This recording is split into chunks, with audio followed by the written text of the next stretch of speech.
Alhamdulillahirabbil alamin wa bihi nasta'in wa ala umurid dunya waddin wa ala alihi wa sahbihi ajma'in.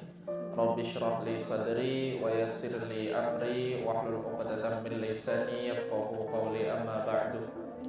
Alhamdulillah, yang pertama dan yang paling utama, marilah senantiasa kita memanjatkan puja dan puji syukur kita terhadap kehadirat Allah Subhanahu wa taala, yang sehingga pada hari ini, tepatnya di hari Jumat, alhamdulillah kita masih diberikan kesempatan oleh Allah dalam bersilaturahim. Apalagi jemaah yang dirahmati oleh Allah, sekarang tadi jalan agak rame ya, karena orang pada nganter untuk pergi keberangkatan haji. Masya Allah ya, semoga keberkahan orang-orang yang pergi berhaji sampai juga kepada kita semuanya insya Allah. Kedua kalinya salawat teriring salam marilah kita sanjungkan kepada uswah hasanah kita semuanya, baginda Nabi besar Muhammad sallallahu alaihi wasallam, yang sama-sama kita nantikan syafaatnya di yaumul qiyamah kelak. Sebelum kita memulai perjumpaan kita pada kesempatan di pagi hari ini, marilah kita membaca sayyidul istighfar bersama-sama. Allahumma anta rabbi la ilaha illa anta khalaqtani wa ana 'abduka wa ana 'ala 'ahdika wa wa'dika mastata'tu a'udzu bika min syarri ma sana'tu abu'u laka bi ni'matika 'alayya wa abu'u bi dzambi faghfirli fa innahu la yaghfiru dzunuba illa anta. Sehat ya ibu-ibu semuanya? Alhamdulillahirabbil alamin. Baik, ini kita sudah berada di ujung Dzulqa'dah banget jemaah. Insyaallah besok hari Ahad adalah hari terakhir bulan Dzulqa'dah. Hari Senin sudah memasuki di bulan yang baru, yaitu bulan Dzulhijjah. Bagi ibu yang kok berkurban, silakan mulai bisa memelihara kuku dan memelihara rambutnya, karena ini sebagaimana sabda Nabi, ketika memasuki di 10 hari pertama atau memasuki di bulan Dzulhijjah, maka barang siapa yang berkurban, maka hendaknya ia memelihara kuku dan rambutnya jemaah. Kenapa harus memelihara kuku dan rambutnya? Walaupun ini sebenarnya nggak dilarang jemaah buat dipelihara, enggak. Cuma Rasul menginginkan kita agar mendapatkan pahala secara utuh dan sempurna jemaah. Orang yang berkurban, kalau dia memelihara kukunya, memelihara rambutnya, maka dia tergolong orang-orang yang insya Allah sempurna untuk mendapatkan pahalanya. Dapat pahalanya sempurna, dosa-dosanya pun diampuni sama Allah secara sempurna insya Allah. Nabi juga pernah bersabda, tidak ada amalan yang Allah cintai kecuali amalan di 10 hari pertama di bulan Dzulhijjah jemaah. Makanya ibu besok kalau memasuki 1 Dzulhijjah kok pengen puasa dari tanggal 1 sampai tanggal 9, lah ini silakan jemaah. Itu ada nasnya, itu boleh dilakukan. Mau dari tanggal 1 sampai tanggal 9 full mau puasa terus, boleh jemaah. Atau kalau misal belum mampu tanggal 1 sampai tanggal 9, minimal tanggal 9 Dzulhijjahnya jemaah. Tanggal 1 boleh, karena perintahnya apa? Ketika memasuki bulan-bulan haram, maka perbanyaklah kamu untuk melakukan puasa. Sedangkan hadis yang lain mengatakan tidak ada amalan yang lebih Allah cintai kecuali di 10 hari pertama di bulan Dzulhijjah. Ini menunjukkan puasa di 9 hari pertama di bulan Dzulhijjah itu adalah keutamaannya sangat besar sekali. Oleh sebab itu, marilah kita bersama-sama berupaya mempersiapkan diri yang kok kukunya mulai sekarang udah mulai agak risih, udah mulai agak panjang, ditahan dulu sampai nanti hari Ahad jemaah. Hari Ahad sore baru dipotong. Biar apa? Karena 10 hari ke depan biar nggak terlalu panjang jemaah. Kalau dipotongnya hari ini Jumat memang sunnah, akan tetapi kita akan kehilangan sunnah yang lainnya. Ini kan bukan meninggalkan sunnah, tapi memindahkan satu sunnah kepada sunnah yang lainnya. Dipotongnya nggak hari Jumat nggak apa-apa, besok jadi hari Ahad sore, karena mungkin sekarang kok belum begitu panjangnya, besoklah Ahad sore, baru Ahad sore menjelang maghrib itu dipotong jemaah. Nanti memasuki maghrib udah 1 Dzulhijjah, sehingga diperkenankan untuk tidak memotong rambut dan kuku bagi yang berkurban. Karena keutamaannya tadi mendapatkan sempurna pahala dan mendapatkan ampunan dari Allah yang secara sempurna. Baik, ibu yang kami muliakan, kami bermula dari Al-Quran surah ke-25, surah Al-Furqan ayat yang ke-72 ya jemaah. Ayat 72 Al-Quran surah ke-25 surah Al-Furqan. Nanti ibu bisa simak juga bersama-sama. Silakan bisa buka handphonenya, karena saya yakin ibu gak bawa Quran kan, bawanya handphone kan. Silakan buka handphonenya, dibuka Qurannya. Al-Quran surah ke-25 surah Al-Furqan ayat 72 jemaah.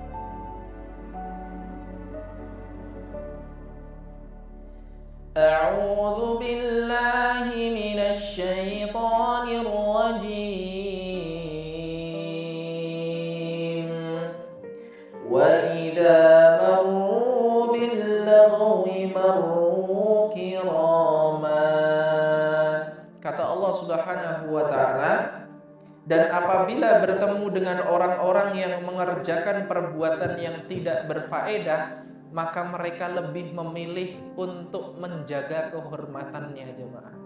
Jadi ternyata Bu, ada orang di luar sana yang terkadang mengajak kepada keburukan. Kadang ada orang yang dimana itu dia ngejek kita, atau ada orang di luar sana yang dia mempengaruhi kita untuk berbuat sesuatu yang tidak semestinya kita kerjakan jemaah. Ada orang-orang yang memantik kita untuk emosi jemaah, sehingga kegiatan emosi itu adalah kegiatan yang tidak berfaedah pada hakikatnya jemaah. Makanya Allah firmankan tadi, ya, wa idza marru bil lagwi marru kirama. Allah Subhanahu wa taala mengatakan, dan ada orang-orang di luar sana yang mengerjakan sesuatu yang tidak berfaedah. Tapi yang lebih baik adalah ketika kamu dapat menjaga kehormatan kamu dari perbuatan yang kurang berfaedah itu jemaah. Kalau bahasa kitanya itu diam jemaah. Bahasa kitanya itu diam. Bisa nggak kita diam jemaah? Lebih sulit belajar ngomong atau belajar mendengarkan kira-kira Bu? Lebih sulit mana? Mendengarkan ya. Kalau belajar ngomong kira-kira mudah nggak? Wah, gak usah diajarin mah udah ngomong terus harian-hariannya ya Bu ya. 1 hari 1 menit berapa kata per menit Bu? 100 kata per menit misalnya gitu ya.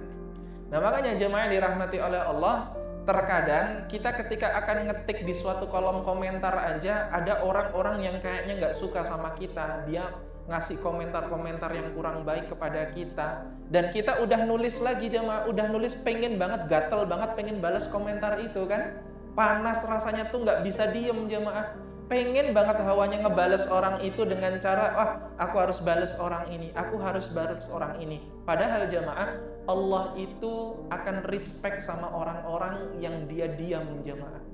Tapi diamnya nggak cuma sekedar diam, tapi diamnya mengisi dengan zikrullah jemaah. Makanya ayat tadi mengatakan bahwasannya ada orang-orang di luar sana yang mereka itu akan melakukan suatu aktivitas yang kurang berfaedah. Salah satu di antaranya apa? Tadi ketika dia memberikan suatu komentar menghujat kita, ngejudge kita, atau bahkan orang-orang yang dimana mereka itu gak suka sama kita. Dikit-dikit kita upload kebaikan, orang itu tuh komentarnya kurang baik terus sama kita jemaah. Nah tugas kita itu gak perlu ngebalesin komentar-komentar yang gak jelas jemaah. Itu gak berlaku hanya di sosial media. Dalam kehidupan sehari-hari pun terkadang banyak kok orang yang komentar sama kita Bapak Ibu ya. Banyak sekali orang-orang yang terkadang komentar sama kehidupan kita. Mereka itu nggak tahu banget tentang hidup kita, nggak tahu banget tentang lika-liku perjalanan hidup kita, tapi mereka itu hanya mengomentari sesuatu yang mereka lihat aja jemaah.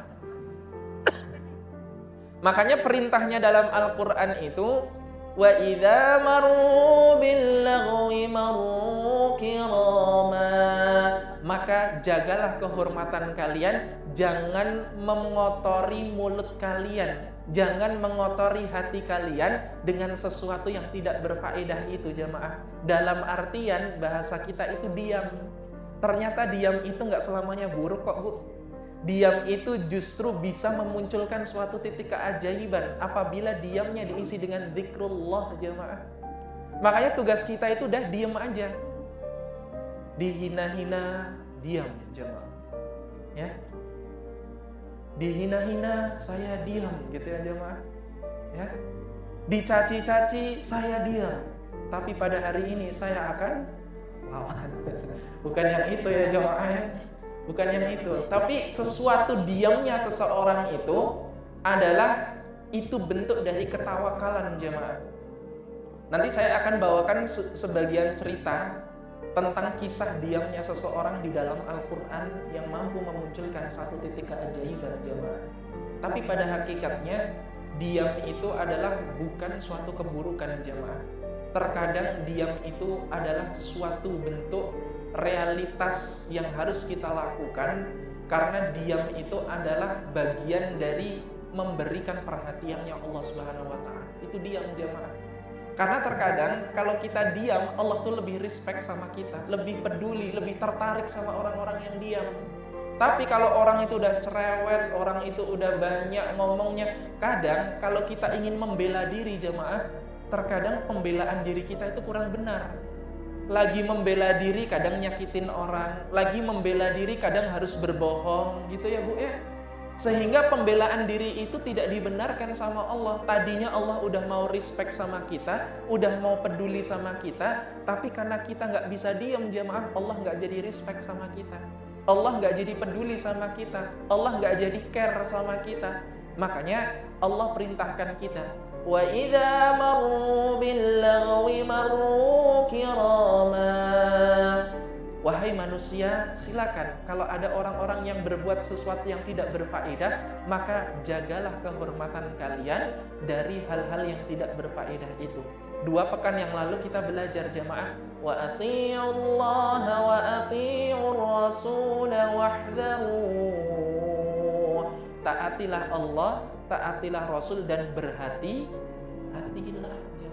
Berhati-hati dalam apa? Dalam bertutur kata, dalam berperilaku, dalam bersikap. Karena terkadang kalau kita nggak berhati-hati Bu, mohon maaf, kalau seseorang udah nyakitin orang lain, kadang itu sulit banget untuk memaafkan jemaah. Lebih baik menghindarkan daripada meminta maaf. Karena kalau meminta maaf, belum tentu perasaannya kembali utuh lagi jemaah. Tapi kalau menghindarkan diri, itu kan jadi nggak pernah melakukan sesuatu hal yang tidak semestinya kita lakukan jemaah. Makanya wa idza marru bil lagwi marru kirama. Dan Allah Subhanahu wa taala akan mengapresiasi orang-orang yang menjaga kehormatannya itu. Saya kisahkan sebagian kisah datangnya dari surah Maryam jemaah. Maryam pernah kita bahas ya, terkait 4 wanita sempurna dalam Islam. 4 wanita sempurna dalam Islam siapa aja? Pernah kita bahas. Khadijah radhiyallahu anha, terus Asiyah binti Muzahim, terus Fatimah Az-Zahra, dan Maryam binti Imran. Nah, kisah Maryam ini tertuang dalam Al-Quran surah ke-19, khusus surah Maryam jemaah. Dalam surah Maryam ini disebutkan Maryam itu punya sifat yang diamnya luar biasa. Saya juga pernah kisahkan jemaah, Maryam itu sejak 5 tahun dia udah hafal kitab Taurat jemaah. Ya kalau bahasa sekarangnya udah hafal Al-Quran lah jemaah. 5 tahun masih kecil dia sudah hafal kitab Taurat. Kitab Taurat yang Masya Allah, kitab Taurat itu lebih sulit dari Quran jemaah. Quran itu mudah untuk dihafal, tapi kalau Taurat itu sulit. Makanya ketika Maryam di usia 5 tahun, Maryam itu dia sudah hafal jemaah. Bahkan di usia 10 tahunnya, Maryam itu dia udah menjadi seorang ustazah lah kalau bahasa kita zaman sekarang. Usia 10 tahun hafal Taurat, bisa memfatwakan suatu syariat. Bahkan Maryam dikisahkan sebagai seorang ulama di kalangan wanita. Bahkan beberapa ulama mengatakan, kalaulah ada seorang wanita yang menjadi nabi, maka Maryam adalah wanita pertama yang menjadi nabi dari kalangan wanita. Tapi beberapa ulama mengatakan tidak ada nabi dari kalangan wanita.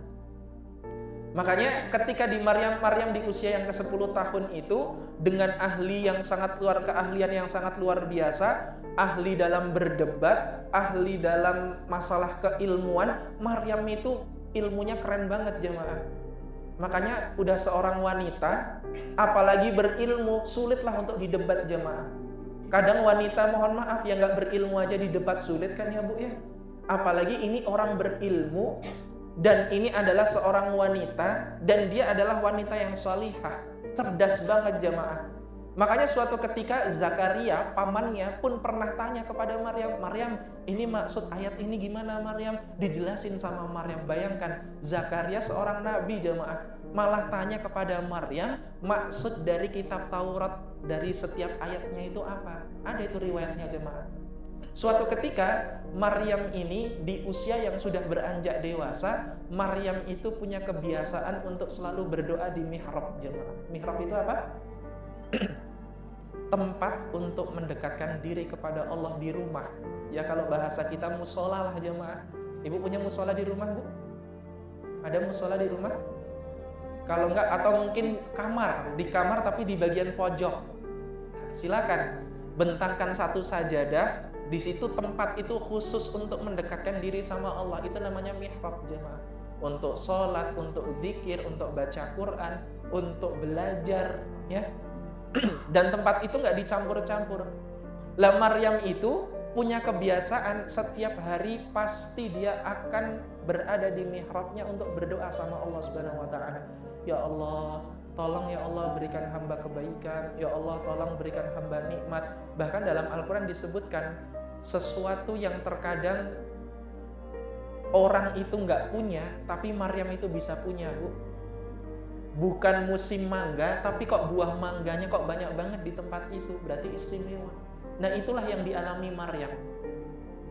Padahal pada masa itu jarang sekali makanan itu ada di tempat Maryam dan sekitarnya. Tapi khusus di mihrabnya Maryam itu tersedia banyak sekali makanan jamaah. Doa terus sama Allah Subhanahu wa taala. Akhirnya dalam doanya itu didatangkan suatu malaikat Jibril kepadanya.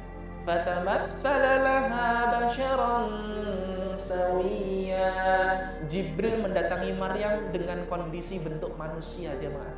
Manusia yang sangat tampan rupawan. Yusuf aja manusia yang setengah malaikat aja luar biasa. Lah ini kok gantengnya malaikat tuh kayak gimana jemaah? Ibu pernah lihat ganteng-ganteng malaikat kayak gimana Bu? Belum pernah. Kadang ganteng-ganteng manusia aja, menurut manusia yang satu ganteng, menurut kita biasa aja itu kayak gitu doang gitu kan ya Bu ya. Tapi ini Allah langsung yang mengatakan, fatamatsala laha basharan sawiyya. Kata Allah, Jibril merubah dirinya menjadi sesosok manusia yang sangat tampan rupawan juga. Kalau Allah yang udah bilang tampan, berarti tampan beneran nggak kira-kira? Makanya ketika Maryam lagi berdoa sama Allah, Maryam itu kebiasaan ketika berdoa sambil merem jamaah. Lagi merem berdoa sama Allah, tiba-tiba Jibril datang di depan mukanya Maryam langsung jamaah. Bayangkan ibu lagi doa, Bu, ya Allah, tolong ya Allah berikan hamba kebaikan. Ketika melihat ke depan udah ada Jibril di depannya, kira-kira gimana? Ibu mau minta apa sama Jibril ketika itu? Bu, beri satu permintaan. Apa Bu? Tapi kalau iklan zaman sekarang wani piro gitu ya jemaah. Tapi ini enggak, lihat Jibril mendatangi Maryam dalam kondisi yang sangat tampan rupawan. Dan Maryam pun elegan jemaah. Kalau yang zaman-zaman sekarang wanita ngeliat apa lelaki tampan aja, aku nggak bisa kayak gini gitu ya jemaah. Masya Allah ganteng banget gitu ya. Tapi enggak, kalau Maryam itu elegan banget. Ngelihat lelaki tampan, dia langsung menundukkan kepalanya dan mengatakan dalam ayat surah Maryam disebutkan, A'udzu birrahmani minka in kunta taqiyya. Bayangkan, lihat lelaki tampan malah ta'awud jemaah. Ibu lihat lelaki tampan kira-kira ta'awud atau enggak Bu? Enggak ya, Masya Allah. Mas dari mana gitu ya? Asalnya dari mana mas? Gitu malah ditanya-tanya jemaah. Maryam malah nunduk jemaah. A'udzu birrahmani minka in kunta taqiyya. Artinya apa jemaah? Aku berlindung kepada Allah dari makhluk yang telah diciptakannya jika kamu bertakwa kepada Allah. Artinya tuh maksudnya Maryam itu lagi tanya, kamu tuh siapa? Itu jemaah. Tapi dengan bahasa yang elegan, a'udzu birrahmani minka in kunta taqiyya. Aku berlindung kepada Allah dari makhluk yang telah diciptakannya jika kamu bertakwa kepada Allah. Itu maksud pertanyaan Maryam itu, kamu tuh siapa? Jibril cuma senyum-senyum jemaah, bayangkan tuh. Senyum-senyum sambil bilang, aku itu adalah utusan Allah wahai Maryam. Bayangkan jemaah. Ya. Ini bisa ibu terapkan bu, kalau melihat suatu ada kebaikan, ada makhluk yang kok ganteng banget atau makhluk yang cantik banget, bisa tuh a'udzu birrahmani minka in kunta taqiyya. Nunduk jemaah. Jangan udah a'udzu birrahmani minka in kunta taqiyya dilihatin terus, enggak bisa itu. A'udzu birrahmani minka in kunta taqiyya. Ya, berlindung sama Allah Subhanahu wa taala. Kenapa kok enggak a'udzu billahi minasyaitonir rajim jemaah? Karena ini terlalu tampan untuk dibilang setan jemaah. Enggak bisa dibilang setan. Makanya a'udzu birrahmani minka in kunta taqiyya. Aku berlindung kepadamu ya Allah dari makhluk yang telah engkau ciptakan jika memang dia bertakwa kepadamu. Langsung tuh Jibril ngomong sama Maryam, Maryam, aku tuh utusan Allah, kamu gak usah takut. Oh kamu Jibril, kamu butuh apa? Kamu kenapa kok datang ke saya Jibril, ada apa? Bayangkan jemaah, Jibril mendatangi manusia itu pasti akan dalam kondisi bentuk manusia jemaah. Kecuali para nabi ya, kalau para nabi dia akan mewujudkan dalam wujud yang asli. Contohnya Rasul itu ketika Jibril datang untuk memberikan wahyu yang pertama kali, itu dalam kondisi wujud aslinya Jibril loh jemaah.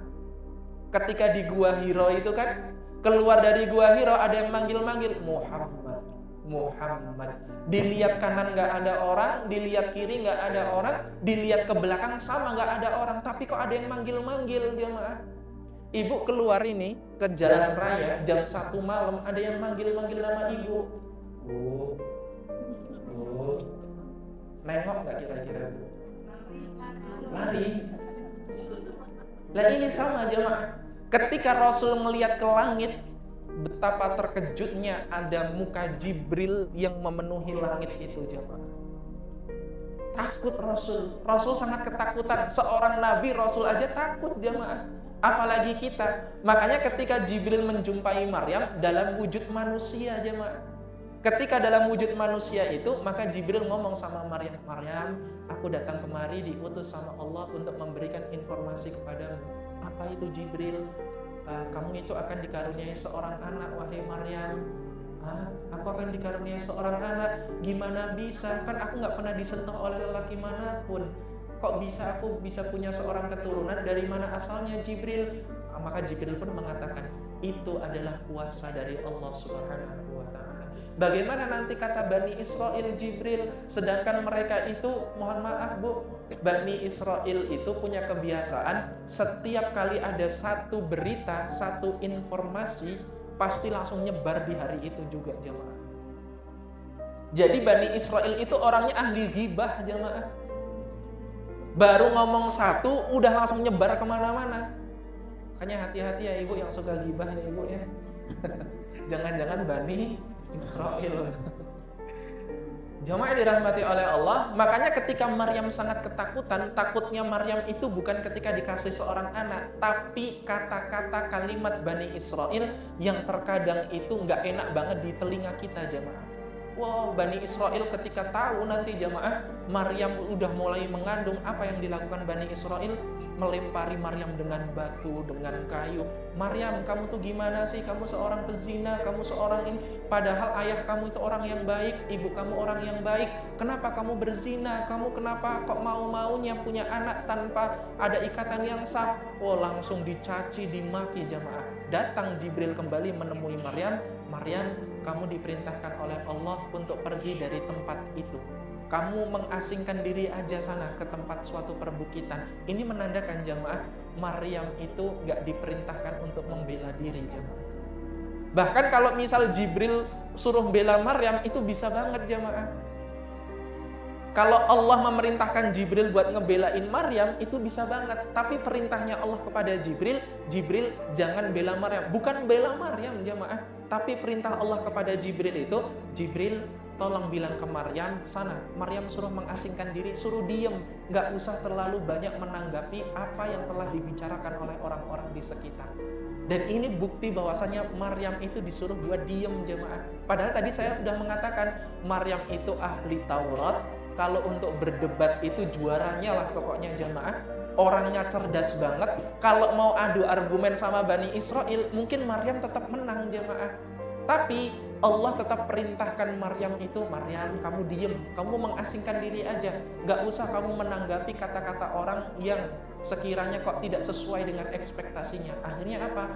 Maryam pun dia pergi ke suatu tempat lembah yang di situ dia gak mendapatkan cibiran, gak mendapatkan caci makian dari masyarakat setempat jemaah. Sampai bahkan usia kandungan itu semakin membesar, perutnya semakin besar bu. Dia bahkan sampai di bawah pohon kurma, dia sambil menangis dan menyesal. Ya Allah, andai kata aku mati hari ini, ya Allah, mungkin kematian ini lebih baik daripada aku harus melahirkan seorang anak, ya Allah. Datang Jibril kembali jemaah, menemui Maryam. Maryam, kamu jangan sedih. Dan coba kamu goyangkan tuh pohon kurma. Ketika digoyangkan pohon kurma itu, kurma-kurma yang muda itu berjatuhan bu. Ketika kurma yang itu berjatuhan, diperintahkannya Maryam itu untuk memakan kurma-kurma muda itu. Dimakan. Dan ini dalam ilmu, mohon maaf, saya ini cuma baca jurnal. Dalam ilmu apa yang mungkin ada mbak atau ibu yang di sini mungkin konsisten di bidang apa ilmu kandungan, mungkin nanti bisa mengkonfirmasi kebenarannya, ya. Dalam suatu penelitian dikatakan bahwasannya ternyata kurma muda itu mampu mempermudah proses persalinan. Betul? Betul? Itu saya telah membaca di salah satu laman jurnal internasional jemaah. Dan itu telah Allah sebutkan dalam Al-Quran surah Maryam ayat 25-26. Maryam ketika sudah mau melahirkan diperintahkan untuk makan kurma-kurma itu bu. Kurma muda itu dimakan. Setelah dimakan, akhirnya apa? Maryam pun jauh lebih tenang. Disuruh minum, Maryam kamu minum dulu. Akhirnya minum. Di tengah-tengah kesedihan itu, Maryam disuruh makan, disuruh minum. Dan setelah minum itu pun, dia berhasil melahirkan dengan sukses, lancar, tanpa suatu halangan apapun. Dimudahkan sama Allah Subhanahu wa Ta'ala. Dan ini juga sebagai kisah pembelajaran juga jemaah. Kadang orang sedih itu jangan langsung ditanya-tanya kamu kenapa, nggak bisa dijawab jemaah. Coba langsung berikan makanan, gitu. Langsung berikan minuman, gitu ya. Coba orang sedih langsung dikasih es krim, kira-kira senang lagi nggak bu? Ibu lagi sedih, banyak banget pikiran. Tiba-tiba anaknya datang bawa es krim. Ibu, ini saya belikan es krim buat ibu. Ini ibu mau es krim yang mana? Mau yang matcha, mau yang red velvet, atau mau yang vanilla? Ibu mau semua. Ya udah ini semua buat ibu. Senang banget itu. Jadi ternyata ini bisa menjadi pembelajaran untuk kita. Orang sedih itu jangan langsung ditanya-tanya, tapi coba berikan sesuatu yang sekiranya dapat membahagiakan dirinya. Dengan cara apa? Mungkin dengan makanan, dengan minuman. Pembelajaran keduanya apa? Ternyata tadi kurma itu mampu mempermudah dalam proses persalinan. Dalam laman jurnal internasional, kurma yang masih muda. Makanya disebutkan dalam Al-Quran rotoban janiya. Rutoban itu adalah rutob itu kurma muda. Ibu pernah makan kurma muda? Pernah? Seger itu ya, kletas-kletus itu senang, enak jemaah, manis seger ya. Nah ini bisa mempermudah proses persalinan. Tapi pembelajaran apa yang bisa kita lihat? Maryam itu walaupun dia ahli berdebat, punya ilmu yang sangat mumpuni, tapi justru Allah nggak memerintahkan diri, Maryam kamu bela diri kamu, enggak. Tapi yang Allah perintahkan, Maryam kamu mengasingkan diri aja, kamu diem, nggak usah nanggepin apa kata orang. Kamu disuruh untuk puasa. Maryam itu disuruh puasa jemaah. Puasanya Maryam itu apa? Nggak usah nanggepin kata-kata orang. Karena semakin banyak nanggepin kata-kata orang, biasanya itu banyak banget mudaratnya jemaah.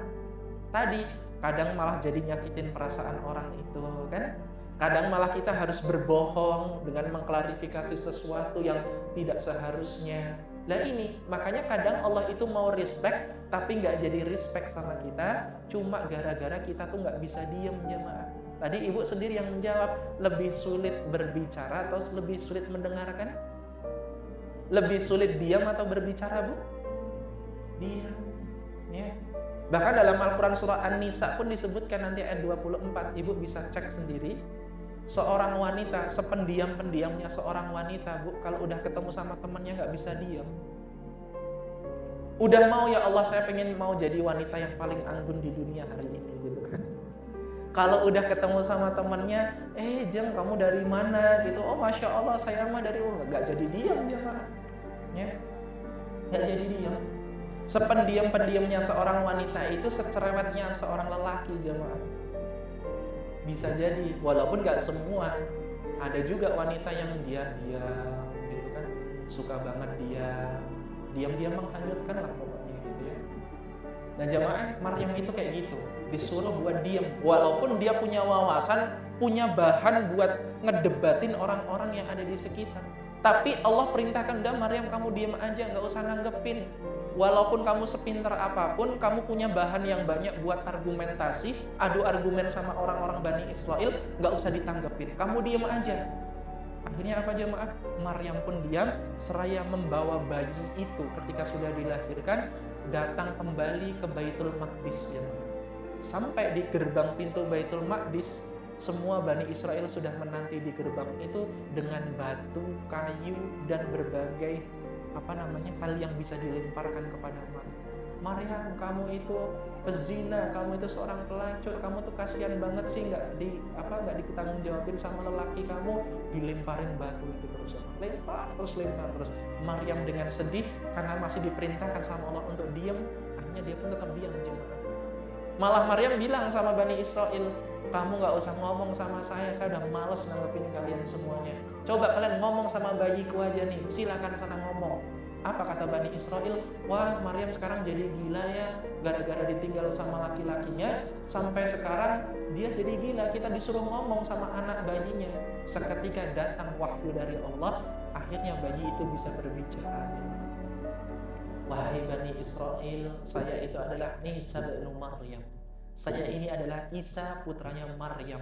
Aku diutus Allah adalah sebagai seorang nabi dan rasul. Bayangkan, sejak mendengar kalimat yang diutarakan bayinya Isa itu tadi jemaah, Bani Israel yang tadinya kolot, orang-orang yang keras kepala, dia ngomong, wah ini anak haram, seketika berubah pikiran langsung 360 derajat jemaah. Wah, Maryam sekarang Masya Allah ya, luar biasa ya, dapat seorang keturunan, seorang nabi ya, Masya Allah. Tadinya ngomong anak haram, sekarang jadi orang yang paling mulia. Bayangkan jemaah, tadi pembelajaran apa yang bisa kita dapatkan? Ternyata terkadang walaupun kita bisa menanggapi apa kata-kata orang, kita itu lebih baik diam jemaah. Gak perlu untuk memperbanyak sesuatu yang tidak berfaedah tadi yang Allah telah sebutkan dalam Al-Quran. Wa idza marru bil-lagwi marru kirama. Dan ada orang-orang yang di luar sana yang mereka berbuat yang tidak berfaedah kepada kita jemaah.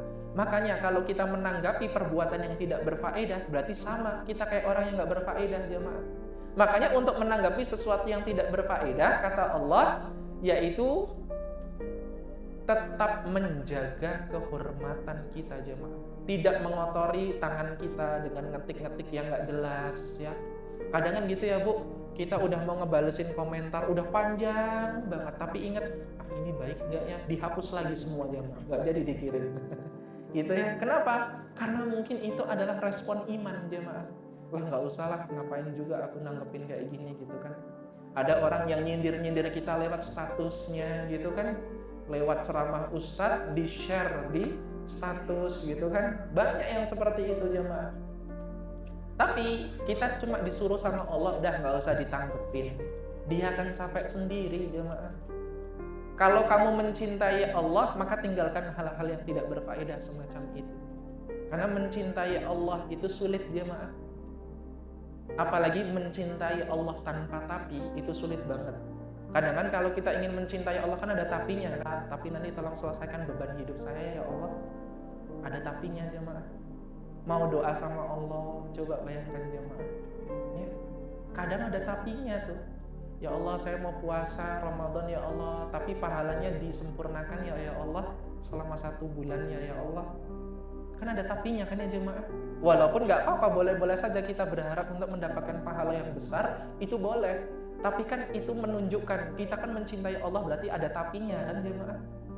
Ibu lebih suka dicintai manusia tanpa tapi atau ada tapinya kira-kira? Kenapa tanpa tapi? Tanpa syarat. Berarti orang yang benar mencintai itu kan mencintai tanpa syarat. Dia mau menerima apapun gitu kan, kekurangan, kelebihan, apapun itu. Nah, sama Allah pun kalau kita bisa mencintai Allah tanpa tapi, insya Allah jemaah, kehidupan kita lebih tentram, kehidupan kita nyaman jemaah. Gak akan pernah ada sesuatu yang dapat mengganggu hati kita lagi. Udah, kenapa? Karena kita seutuhnya yakin sama Allah. Perjumpaan yang kemarin kita sudah bahas tentang athiqah billah. Athiqah billah itu apa kemarin? Athiqah billah itu apa, Bu? Masih ingat athiqah billah itu apa? Memasrahkan atau menyerahkan seutuhnya kepada. Ya kadang memang gitu, Bu. Kadang dicatat aja lupa, apalagi nggak dicatat gitu. Ya itu jemaah. Makanya adanya suatu perjumpaan itu salah satu faedah di antaranya untuk memurajaahi, membangun tali silaturahim, menebarkan kasih sayang. Kan al-ilmu rahimah baina ahli. Ilmu itu akan memberikan kasih sayang kepada sesamanya. Ibu bisa saling menyayangi di sini karena Allah Subhanahu wa taala. Oh, ibu yang satu kok nggak pernah kelihatan lagi kemana, ditanyain, oh lagi sakit, ayo kita jenguk bareng-bareng. Dan ini berarti al-ilmu rahimah baina ahli. Menimbulkan suatu kepedulian, suatu kasih sayang yang dibangun karena keilmuan. Makanya bersyukurlah orang-orang yang dia selalu bermajelis taklim. Kenapa? Karena semakin banyak dia memberikan relasi untuk menjadi orang-orang yang saling mencintai karena Allah Subhanahu wa taala. Kisah yang kedua datangnya dari pamannya tadi, sudah sempat saya singgung, yaitu Nabi Zakaria alaihissalam. Kisahnya pun ada di dalam Al-Quran surah Maryam. Nanti diperkuat lagi dalam Al-Quran surah Ali Imran juga ada jemaah. Dalam surah Maryam disebutkan di awal-awal ayat bahkan mulai dari ayat yang keempat sampai di ayat yang ke-12 malah bahkan jemaah. Ini berbicara tentang kisahnya Zakaria. Zakaria itu menikah selama lebih dari 50 tahun menikah, tidak dikasih-kasih seorang keturunan. Apalagi sebagai seorang wanita, itu pasti kalau nggak dikasih seorang keturunan 5 tahun aja, banyak overthinkingnya nggak kira-kira? 10 tahun apalagi, banyak nggak overthinkingnya? Banyak. Tapi lihat pembelajaran apa yang bisa kita lihat. Zakaria 50 tahun nggak dapat seorang keturunan aja. Padahal Zakaria posisi di situ usianya udah 80 tahun. Sedangkan istrinya Hana itu udah sekitar 60 tahunan jemaah. Mohon maaf, 75 tahun bukan 60 tahun. Kalau masih 60 tahun berarti dia baru 10 tahun nikah dong gitu kan. Jadi ketika itu 50 tahun sejak pernikahannya Bu Zakaria dan Hana, ketika itu mohon maaf, ketika dia melihat tadi kejadian Maryam, kok apa-apa dikabulkan sama Allah, apa-apa dikabulkan sama Allah. Sedangkan Zakaria itu tadi punya kebiasaan apa ketika menjumpai Maryam? Membawa makan makanan yang banyak. Tapi Zakaria beranggapan, kayaknya aku sia-sia bawa makanan yang banyak kepada Maryam, karena ternyata di mihrabnya Maryam itu udah banyak sekali ada makan makanan di situ jemaah. Di situ lihat, ya Allah, kok Maryam kok bisa hidup kayak gitu ya Allah. Kok bisa sih kamu Maryam dapat makanan sebanyak ini dari mana? Apa kata Maryam? Qalat huwa min indillah ya Zakaria. Lah gimana bisa kok ini dari Allah? Gimana caranya Allah memberikan makanan ini kepadamu? Innallaha yarzuqu man yasha'u bighairi hisab.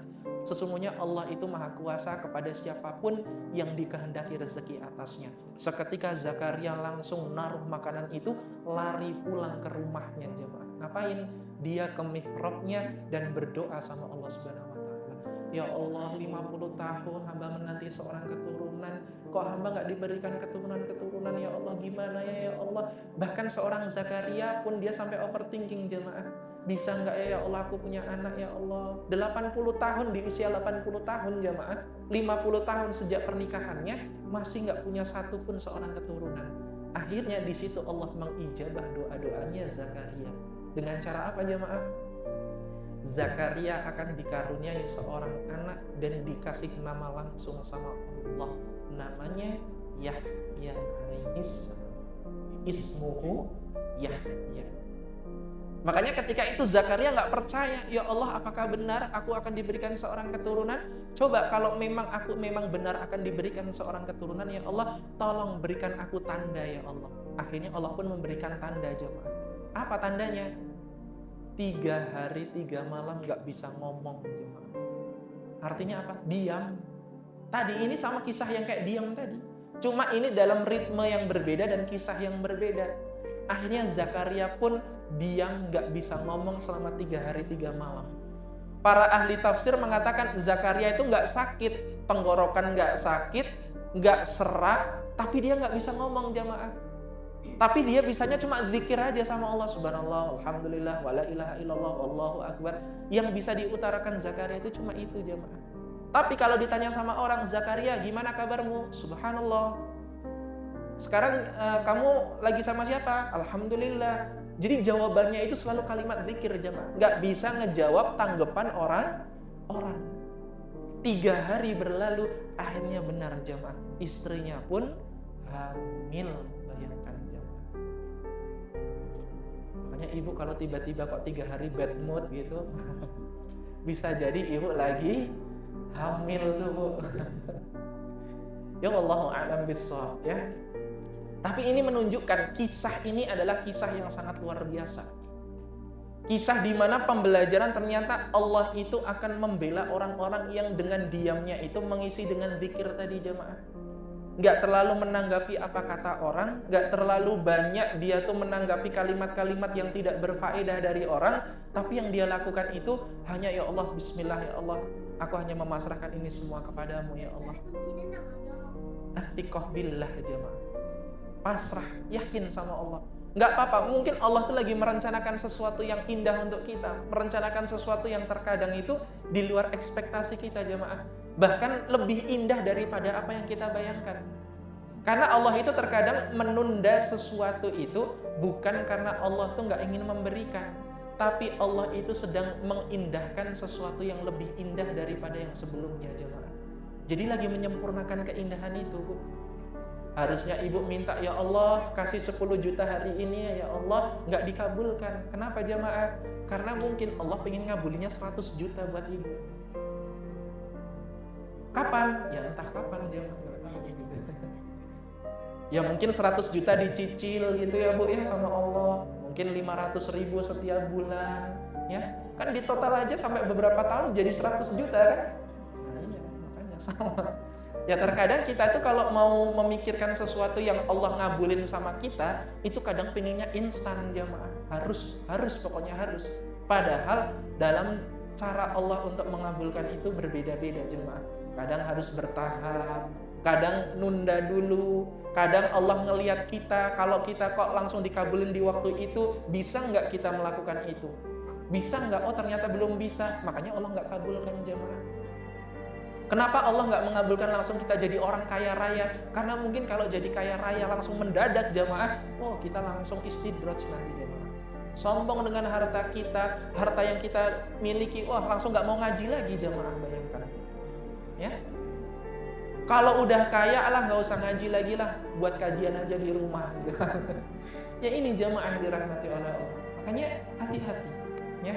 Kadang Allah itu udah nyeting semuanya itu karena ada kebaikan yang Allah sembunyikan di balik yang kita ketahui jemaah. Kita nggak tahu apa-apa. Kutiba alaikumul qitalu wa huwa kurhun lakum wa 'asa an takrahu syai'an wa huwa khairun lakum wa 'asa an tuhibbu syai'an wa huwa syarrun lakum.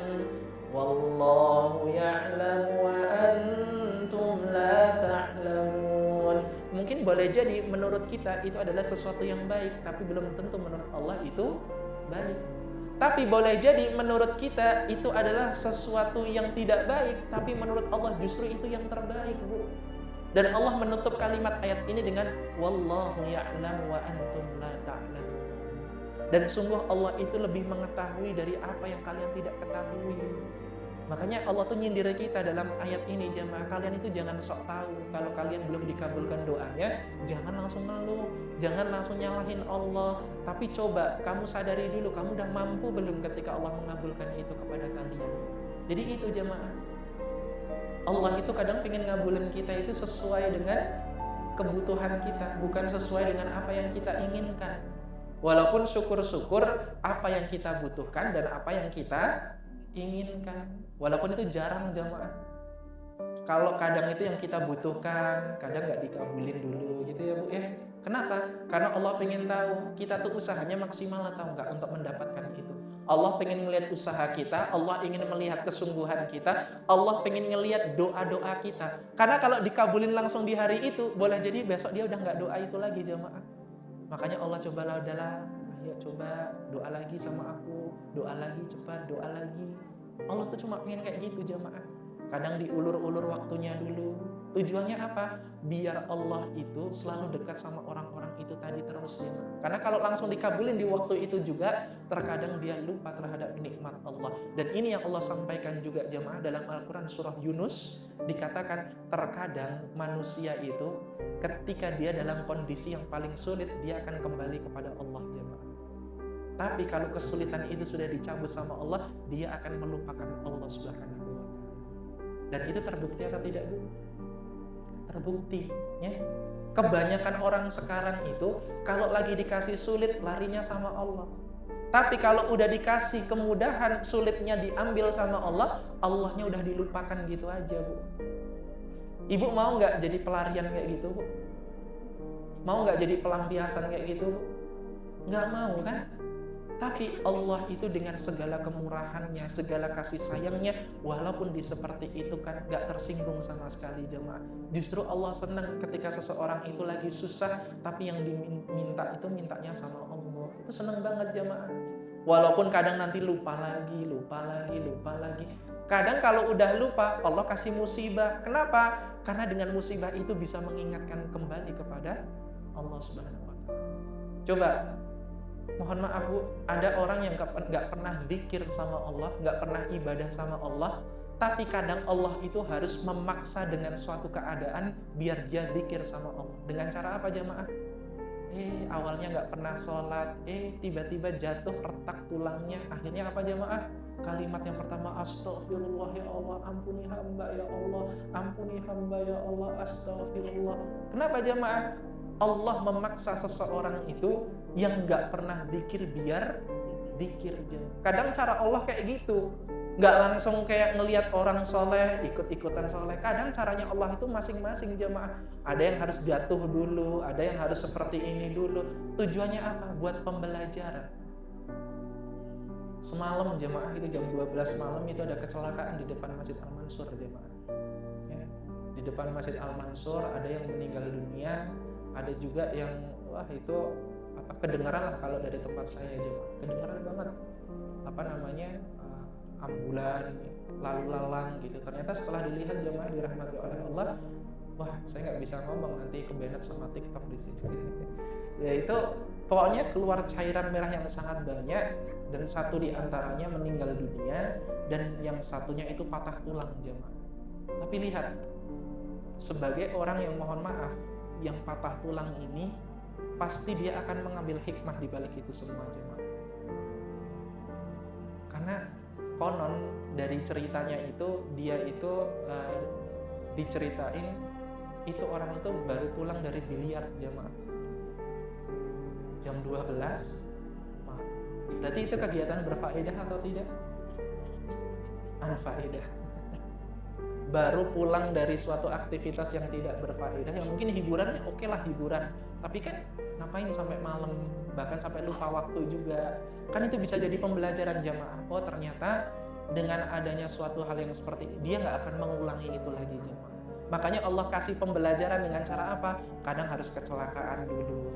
Karena kalau nggak dikelakain dulu, dia nggak bisa mikir jamaah. Kalau cuma disuruh sama orang tuanya, dimarahin sama orang tuanya, malah menantang di rumah jamaah. Nantang di rumah, apa sih Pak, apa sih Ibu? Masa saya nggak boleh menikmati masa-masa muda saya gitu kan? Ibu aja bapak juga dulu pernah kan masa-masa muda, saya pengen lah sesekali lah Pak, Bu, saya kan udah lulus, udah tinggal nunggu masuk ke perguruan tinggi. Justru jamaah, karena baru lulus, mau masuk ke perguruan tinggi, belum pernah merasakan kuliah, kalau harus meninggal dunia, eman-eman jamaah. Makanya dikasih pembelajaran oleh Allah, dah kamu istirahat, ini jadikan pembelajaran, jangan kamu main malam-malamnya nggak berfaedah, ya. Kecelakaan akhirnya itu satunya wafat, satu patah tulang. Kadang gitu ya Bu, kalau kita lagi naik motor pun, kalau lagi nggak ada yang kecelakaan, wah pengennya mah banter-banter aja mah, ngejar waktu, ngejar deadline gitu ya. Tapi kalau udah ngeliat ada yang kecelakaan, langsung jalannya langsung pelan. Kenapa? Ya itu pembelajaran jemaah, langsung ketar-ketir kayak ngebayangin, ya Allah, langsung jadi pelan. Tadinya 80 km per jam jadi 40 km per jam. Lewatnya pinggiran-pinggiran gitu. Ya nggak apa-apa jemaah. Makanya kan wa atii'ullah wa atii'ur rasul wahdaru, berhati-hatilah. Ini hati-hati dalam berperilaku, tutur kata, apapun yang bisa kita lakukan. Ya. Makanya tadi pembelajaran dari diam itu bukan suatu keburukan. Tapi terkadang diamnya seseorang itu bisa menjadi bagian dari kemuliaan dalam hidup. Bahkan Rasul sendiri yang mengatakan, "Man kana yu'minu billahi wal yaumil akhir falyaqul khairan aw liyasmut." Barang siapa yang beriman kepada Allah dan hari akhir, hendaknya dia berkata yang baik. Kalau nggak bisa berkata yang baik, minimal ya udah diam aja jemaah. Nah ini orang zaman sekarang itu bukan ngomong yang penting, tapi yang penting ngomong. Lain yang salah jemaah. Yang penting ngomong lah, udahlah ngomong apa aja lah sembuh gitu kan.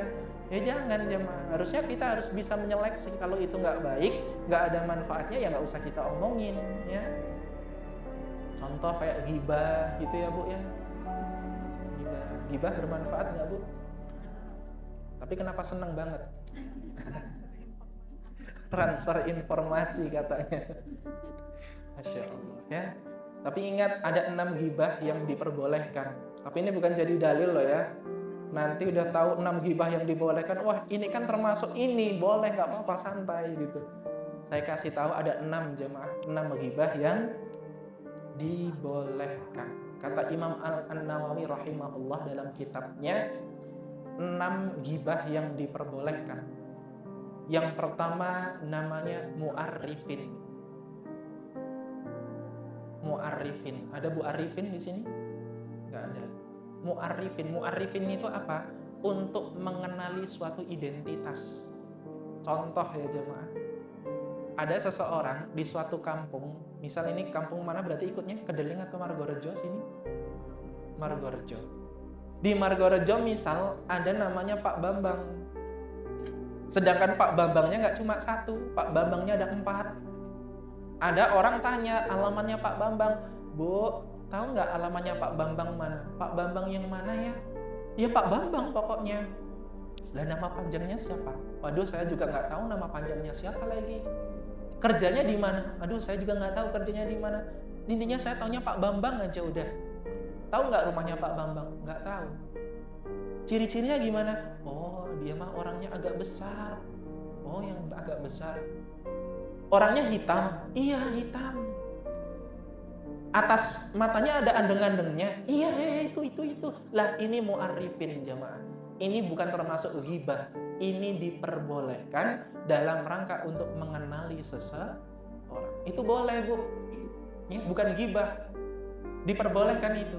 Tapi cukup sampai batas itu aja. Jangan dilebih-lebihkan. Tahu nggak sih Bu? Itu karena ada andeng-andeng di atasnya. Kenapa? Oh dulu ada kisahnya itu. Jangan, buat apa? Nggak perlu jamaah. Tahu nggak sih Bu? Dia kalau makan sehari bisa 6 kali. Buat apa jamaah? Nggak perlu diomongin. Tapi sesuaikan dengan kebutuhan mu'arrifin. Oh, untuk mengenali suatu identitasnya aja. Ketika udah tahu ya sudah cukup sampai di situ saja. Pertama mu'arrifin. Yang kedua mutadzallimin. Mutadzallimin itu apa? Orang-orang yang dizolimi jemaah. Orang-orang yang terzalimi dan dia itu nggak tahu gimana harus mengadu ke siapa jamaah. Ya, makanya dia boleh untuk mengungkapkan suatu keburukan orang yang mendolimi dia, itu boleh. Dalam rangka apa? Untuk mencari hukumnya nanti jemaah. Itu boleh. Yang ketiga namanya mustaftin. Mustaftin itu apa? Meminta fatwa. Ada seorang suami istri tiba-tiba mendatangi seorang ustadz. Istrinya bilang sama ustadznya, "Ustadz, saya mau curhat." "Ya gimana ibu? Saya boleh nggak minta fatwa?" "Fatwa apa bu?" "Tapi nanti saya takut ghibah ustadz," gitu kan. "Ya ibu mau minta fatwa apa? Tolong kasih solusi sama saya ustadz, saya nggak tahu harus gimana." "Lah ibu punya masalah apa bu?" "Suami saya itu nanti takut ghibah lah ustadz." "Nggak usah lah." "Lah ini ngapain kalau gitu minta fatwa kalau takut kalau itu ghibah?" Itu bukan ghibah. Kalau kita meminta fatwa, kemudian menceritakan semua kejadian keburukan yang dilakukan kepadanya itu, maka itu bukan ghibah jemaah, itu diperbolehkan. Ya, ngomong, "Oh ini suami saya suka ini, boleh nggak saya harus bertahan atau harus kami cukupkan Ustadz," gitu kan. Nah, itu nanti bisa diputuskan di situ jemaah. Dengan apa? Dengan berbagai kejadian-kejadian yang dilakukan suaminya kepada istrinya. Oh, dia udah nyakitin fisik, dia suka gebukin, dia suka ini, suka ini, suka ini. Nah, di situ maka ustadz itu pun mudah untuk memberikan fatwanya jemaah. Oh ya, ibu harus seperti ini, ibu. Itu mustaftin. Yang keempat, muhadziri. Muhadziri itu apa? Saya tuliskan aja ya, biar nggak bingung. Yang pertama tadi mu'arrifin, yang kedua mutadzallimin, yang ketiga mustaftin, yang keempat muhadziri. Pakai Latin, kalau pakai Arab nanti bingung ibu. Muhadziri itu apa bu? Muhadziri itu apa? Bukan, itu nanti ada sendiri ya. Muhadziri itu artinya adalah kalau bahasa kita, memberikan kewaspadaan kepada seseorang. Contoh, ibu mau lewat ke Siantap sini jam di atas jam 12 malam. Ibu bilang, "Bu, kalau mau ke kota jangan lewat Siantap, karena itu tempatnya gelap, ngeri." Ngerinya apa? Bukan ada hantu, takut ada begal. Takut bu, jangan lewat situ. Karena mohon maaf, saya tahu begalnya orangnya mana bu. Dan dia tuh selalu ada di situ orangnya. Ciri-cirinya disebutkan. Nah, di situ memberikan kewaspadaan kepada seseorang agar dia lebih berwaspada, tidak lewat situ. Maka ini namanya muhadziri. Itu boleh. Itu bukan ghibah, jemaah. Boleh. Ya. Ibu di Kedeling misal ada genderuwo yang digibahin genderuwo jemaah. Ya, hati-hati loh bu, jangan lewat sini, ada ini misalnya gitu. Itu bukan ghibah ya jemaah, sama genderuwo bukan ghibah itu. Yang kelima, mujahirin, bukan muhajirin ya. Kalau muhajirin itu orang-orang yang berhijrah, bukan. Ini mujahirin. Mujahirin itu siapa? Orang-orang yang menampakkan kemaksiatan secara terang-terangan. Ya. Udah tahu itu kemaksiatan diposting di sosial media gitu ya. Padahal orang lain dia udah berusaha menutupi keburukannya, tapi dia malah main diskotik, di-upload di Instagram misalnya, di-upload di WA gitu. Menunjukkan ini loh, saya lagi diskotik gitu ya. Saya lagi ini, lagi itu. Nah, ini adalah mujahirin.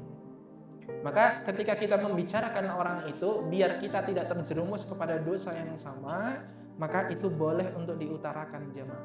Itu mujahirin fiskon. Yang ke-6,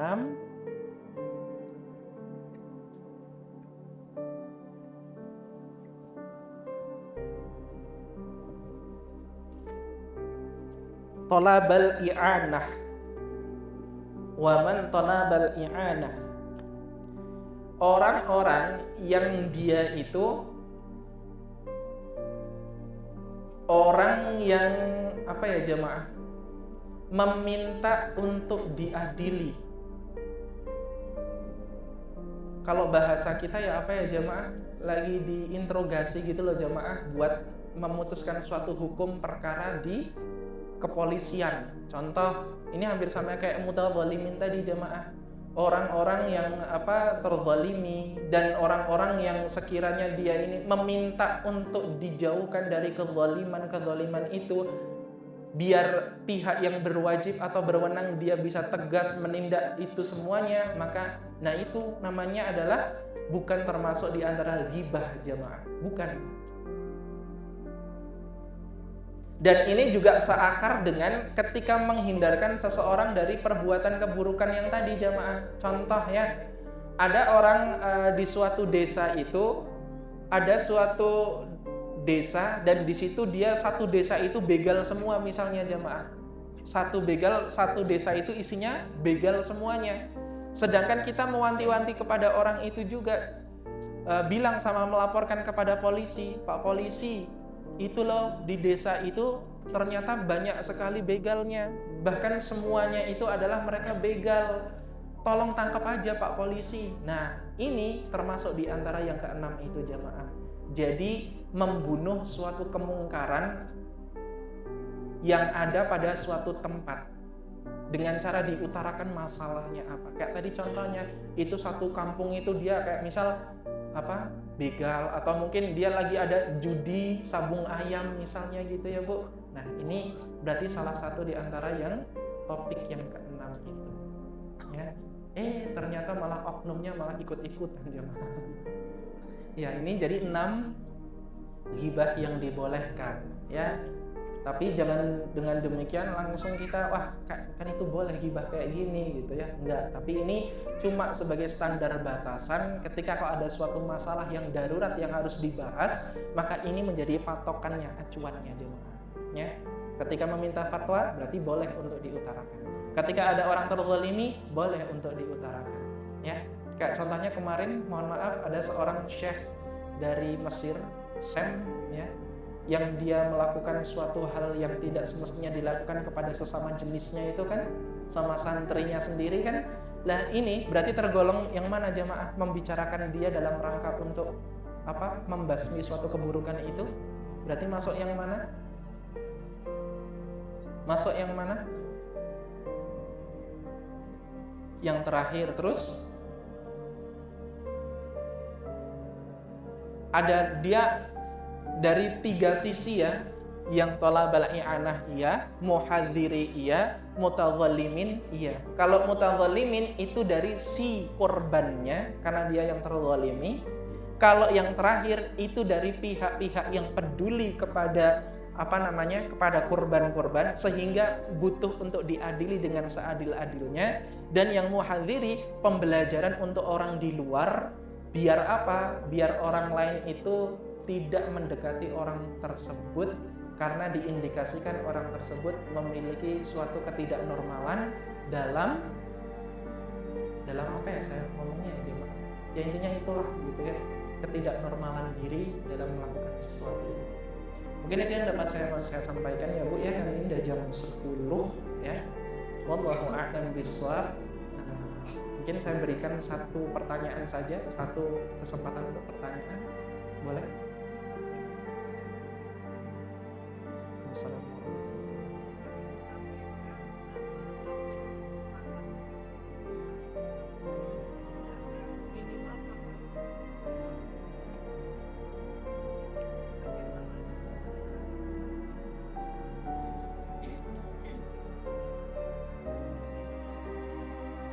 Baik, jazakumullah ahsanal jazak. Kalau di tanggal 8 itu tasu'ah atau tarwiyah? Tarwiyah ya. Kalau tasu'ah itu 9 Muharram. 9 Muharram tasu'ah, 10 Muharramnya Asyura. Kalau di tanggal 8 Dzulhijjah berarti tarwiyah. Tarwiyah itu juga bagian dari keutamaan juga puasa di bulan Dzulhijjah.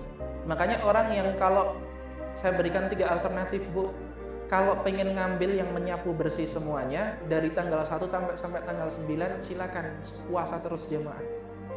Tapi kalau misal belum mampu, lakukan tanggal 8 dan 9-nya, Tarwiyah dan Arafah. Tapi kalau tarwiyahnya pun kayaknya saya kayaknya belum dulu lah, teman-teman saya juga ini malah ngajak saya buat kumpulan gitu kan.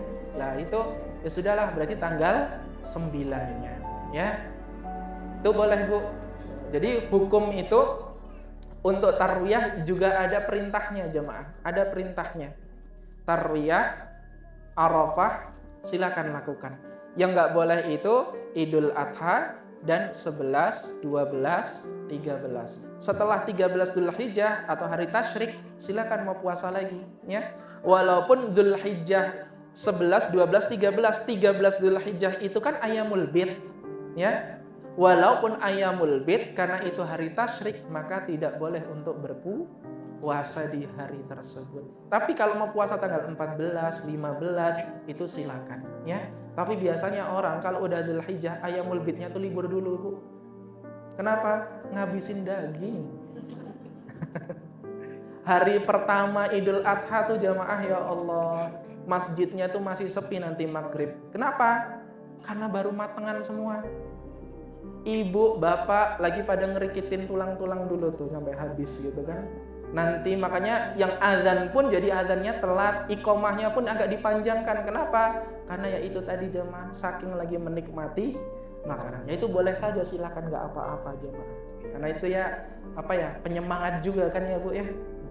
Silakan ya, mau puasa dari tanggal 1 sampai 9 boleh, 8 9-nya juga itu utama, 9-nya pun itu lebih baik juga jemaah. Karena yang paling utama di tanggal 9-nya itu. Tujuannya apa? Agar kita merasakan sebagaimana orang yang sedang melakukan ibadah haji juga, wukuf di padang Arafah, mengevaluasi diri, berintrospeksi diri, memperbaiki diri menjadi lebih baik lagi. Intinya tanggal 9. Begitu Ibu? Ya. Cukup? Baik. Jazakumullah ahsanal jaza. Mari kita masih ada satu perjumpaan lagi ya, sebelum Idul Adha. Terakhir nanti insya Allah tanggal 22 Mei. Nanti setelah itu kita terserah mau bahas apa, mau melanjutkan arba'in lagi atau mau apa, nanti bebas lah. Tapi sebelum kami tutup, saya ingin bertanya kepada Ibu. Ini infak alhamdulillah kurang lebih ada sekitar 1.800.000 rupiah. Nah, agar lebih ahsan lagi, karena ini adalah infak yang Ibu lakukan sejak waktu itu sampai hari ini, Ibu yang berhak untuk mengalokasikan. Kira-kira akan dialokasikan kemana Ibu? Saya memberikan kesempatan kepada Ibu karena boleh jadi Ibu punya pandangan, Ustadz, itu loh ada kebakaran di sini, udahlah tasarufin aja ke sana. Ustadz, ini ada orang yang dia kesulitan dalam ini, bisa dialihkan ke sana. Nah, itu boleh jemaah, silakan. Karena ini adalah dana dari Ibu semuanya yang dihimpun melalui infak, dan kami pun akan mengembalikan juga kepada seseorang yang tentunya lebih bermanfaat lagi. Bagaimana Ibu? Atau mau ditahan dulu sampai nanti ada suatu keperluan yang lebih yang lebih mendesak, kalau ada musibah atau ada apa? Mau ditahan dulu aja. Baik. Kalau mau ditahan, baik, nanti ditahan dulu saja ya jemaah dirahmati oleh Allah. Karena tidak sepantasnya kalau saya yang mengalokasikan, karena itu bukan uang saya, bukan dana saya, itu adalah dana yang dikumpulkan Ibu semua selama berbulan-bulan ini, berarti selama kurang lebih 2-3 bulan ya sebelum puasa itu sampai hari ini, dan semoga itu bisa dijadikan sebagai amal jariah untuk Ibu semua. Nasrun minallah wa fathun qarib, fastabiqul khairat. Marilah kita tutup dengan hamdalah dan doa kifaratul majlis.